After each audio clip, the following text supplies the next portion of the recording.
আমরা দেখছি পিএসসি প্রতিটি বিসিএস ব্যাচের সাথে বৈষম্য করেই যাচ্ছে। আমরা দেখছি 43 বিসিএস ভাইদেরকে মাত্র 642টা পোস্ট নন ক্যাডারে দেওয়া হলো, অথচ এর আগের বিসিএস গুলো যদি আপনারা দেখেন প্রত্যেকটা বিসিএস এ 3000 প্লাস পোস্ট দেওয়া হচ্ছে। সেখানে 43তম বিসিএস 45তম বিসিএস সবচেয়ে বঞ্চিত বিসিএস ব্যাচ। আমরা দাবি রাখতে চাই, কেন এই বৈষম্য নতুন বাংলাদেশে? আমরা জবাব চাই প্রশাসনের কাছে। তারপরে আমরা দেখতে পাই 46 বিসিএস 46তম বিসিএস একটি স্পষ্ট নৈরাজ্য করা হচ্ছে। সেখানে মাত্র 3000 পোস্টের বিপরীতে মাত্র 4000 জনকে ভাইবা দেওয়ার জন্য তারা উত্তীর্ণ করেছে। অথচ আমরা ইতিপূর্বে দেখেছি 45তম বিসিএস এ যেখানে পোস্ট ছিল 2300 তো প্লাস পোস্ট ছিল না ক্যাডার পোস্ট, সেখানে তারা কি করলো?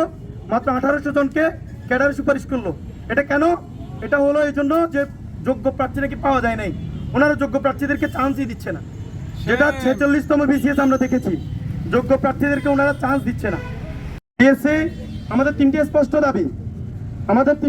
দাবি আমি সংবাদ মাধ্যমের মাধ্যমে সমগ্র বাংলাদেশের আপামর জনতাকে এবং প্রশাসনকে, পিএসসিকে আমি জানিয়ে দিতে চাই। আমাদের তিনটি দাবি। প্রথম দাবি হচ্ছে সম্পূরক রেজাল্ট 44তম বিসিএস গ্যাজেট প্রকাশের পরে 45তম বিসিএস প্রার্থীদের সম্পূরক রেজাল্ট প্রকাশ করতে হবে। এবং দ্বিতীয় দাবি, নন ক্যাডারে যে আমাদের পোস্টগুলো কেটে নেওয়া হয়েছে, বাদ দেওয়া হয়েছে, সেই পোস্টগুলো প্রদানপূর্বক অধিযাচনের মাধ্যমে নতুন পোস্ট যোগ করে, যেভাবে 44তম বিসিএস কে 4000 পোস্ট দেওয়া হয়েছে, আমাদেরকে কেন 545টা পোস্ট দেওয়া হলো? আমরা কি একই পরীক্ষা উত্তীর্ণ হয়ে আসি নাই? আমাদের রিটার্নের পরীক্ষা 2 বার মূল্যায়ন করা হয়েছে, আমাদের রিটার্নের খাতা 2 বার মূল্যায়ন করা হয়েছে, অথচ আমাদের নন ক্যাডার পোস্টটা পিএসসি কেটে রেখে দিছে। তারা কি করবে? সেখান থেকে তারা নতুন করে বিজ্ঞপ্তি দিয়ে সেখান থেকে তারা নতুন করে নিয়োগ বাণিজ্য করার একটি পায় তারা করছে। এটার তীব্র নিন্দা জানাই আমরা দাবি করতে চাই, নন ক্যাডার প্রত্যাশী যারা আছে, আমরা ক্যাডার নন ক্যাডার, তাদেরকে অধিযাচনের মাধ্যমে নতুন করে পদ অ্যাড করে আমাদেরকে নিয়োগ নিশ্চিত করতে হবে। ঠিক কিনা বলেন? সম্পূরক রেজাল্ট নাম্বার 1, নাম্বার 2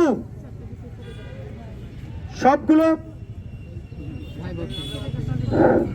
সম্পূরক রেজাল্ট নাম্বার 1, নাম্বার 2 হচ্ছে নন ক্যাডার পদ বৃদ্ধি করে নতুন করে রিচয়েস প্রদান।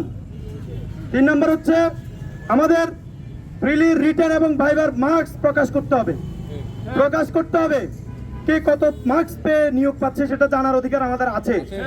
আপনারা চাইলেই কোন স্বৈরাচারের দোষরকে আপনারা চাইলেই ভাইভাতে অসীম একটা মার্কস দিয়ে তাদেরকে নিয়োগ দিতে পারেন না, সেটাই করছেন আপনারা।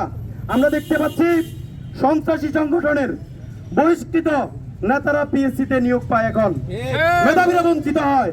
আমরা যারা রক্ত দিয়ে এই স্বৈরাচার মুক্ত একটি নতুন বাংলাদেশ প্রতিষ্ঠা করেছিলাম, এই ওসমান হাদির বাংলাদেশ আবু সাইদ মুগ্ধরা এই জন্য রক্ত দেয় নাই, আমরা রক্ত দিয়েছিলাম একটি নতুন বাংলাদেশ দেখার জন্য, বৈষম্যহীন বাংলাদেশ দেখার জন্য।